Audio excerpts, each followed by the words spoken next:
feel very comfortable that we will deliver a majority vote for this. The question is, can we get the 60-vote supermajority threshold that's necessary to pass it? And in order to do that, we need Democrats.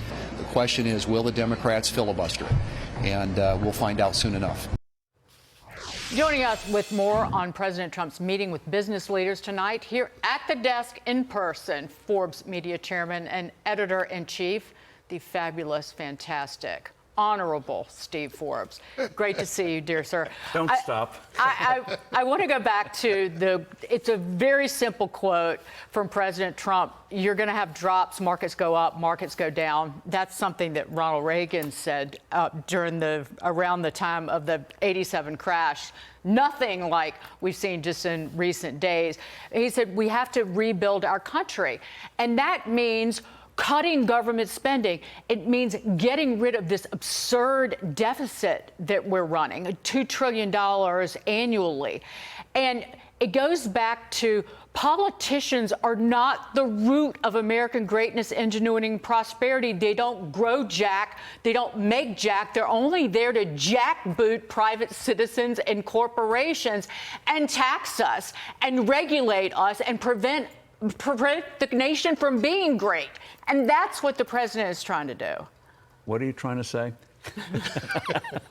Disagree with me, Steve.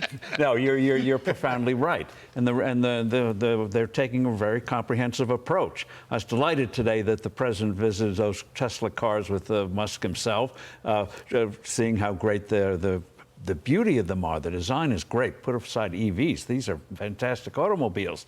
But he stood by Musk. Because what they're doing, the modern socialism, Marxists today realize you don't have to take anything over, you regulate it. And now they're systematically beginning to deregulate, whether it's EVs, straws, or whatever. They're starting to whack that away. So it's not just the money, it's not just government employees, it's the regulations, which are a form of taxation. They're crushing business, especially small business. One statistic, a manufacturer will pay per worker, roughly, average, $5,000 per worker. The regulatory costs are $25,000 to $50,000 per worker. That's what's crushing us. So, and that's why I hope now that they get this government shutdown, hopefully out of the way, they focus on a big, beautiful, fat tax cut bill. We need it. We need that tailwind. So, tax cut, Jobs Act, get that. And if they get that done, what does the president need to do along with Elon, with Doge? Look at reducing these departments, getting rid of the administrative costs, the size and scope of federal government. What does he do next? What's achievable next? Because it's got to be more than one thing, and we know that.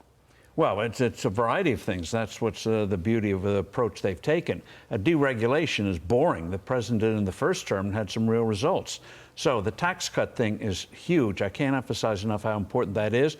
And also putting in extras, cutting income tax rates for middle-class individuals. They have two, I don't mean to bore you, but I will anyway. No, go right ahead. You're not bored. But they had in the tax code, they have a 22% bracket and 24% bracket.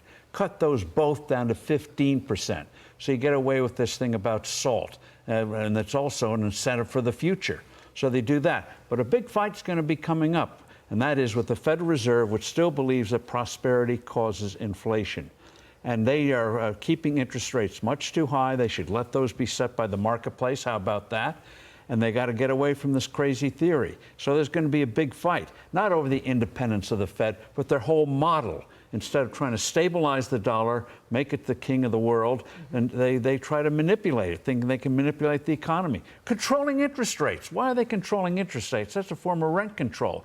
The idea that you can control the American economy is preposterous. I wish the whole business press would say, this is nonsense what the Fed is doing. But they're going to have that battle as well. But now they're going to be just genuflecting, the press will, in front of Jay Powell because he's some sort of like saint pushing back against President Trump while trying to crush the American people. One of the things I hope the president will do is issue gold-backed bonds as a marketplace metric of what the Fed is doing to the dollar.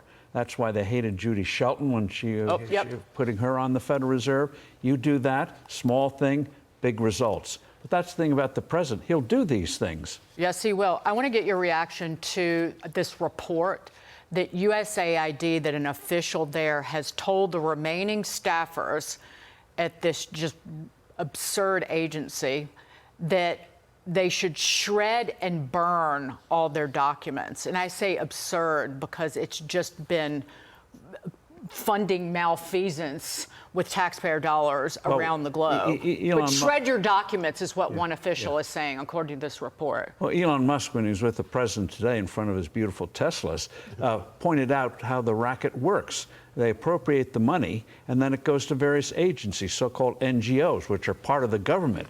And what that means is it's money laundering. So it goes to agency, goes to various NGOs, and where does it go? We don't know, but it ends up financing things that are directly against the real interests of the United States. And that's the kind of thing that they're rooting out now, that kind of granular rooting out that has never been done before, badly needed now if we're to get this country's character preserved. Right, And by the way, terrorism. why call it an NGO? It's funded by the government. Well, it's funded by us, actually. Yeah, the yeah, and government doesn't have that's a where bank. that's where it's fun to see the president and Musk Yeah. point that out. They are GOs, not NGOs. Yeah, they're funded by us, and I don't want my money going to terrorists and whatever transgender in Peru somewhere. Well, it's about accountability.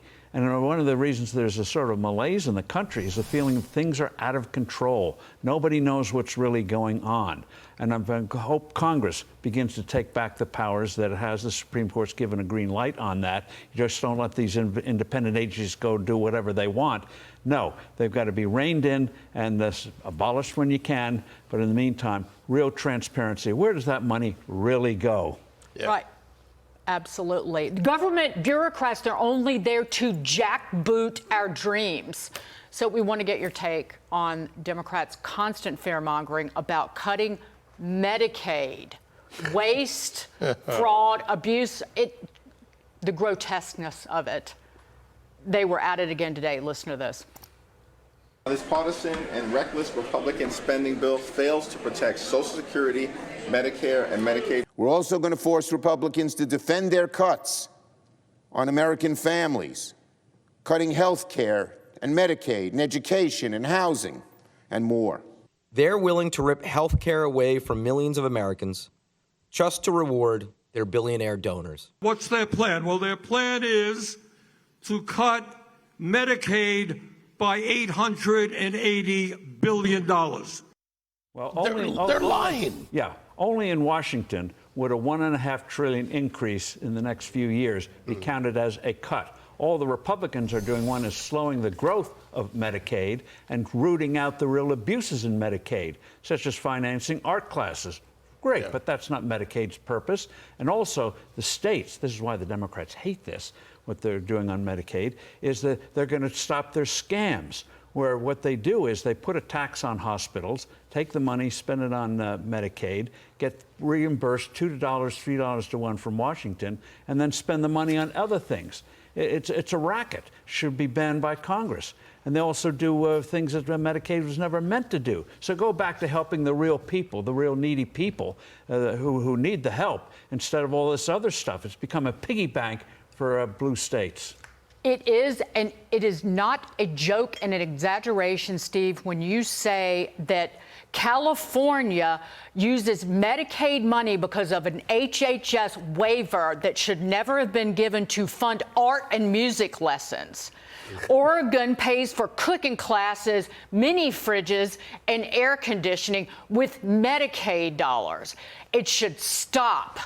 And cutting $880 billion still leads to what, $1.5 trillion increase in Medicaid. Yeah, just slows the increase and gets out the junk that Medicaid was never meant to finance in the first place. It was never meant to pay for 2/3 of the seniors that are in nursing homes right now are on Medicaid. It's because of the families, because the families have absconded with the assets and then shoved their elderly relatives on Medicaid. I digress.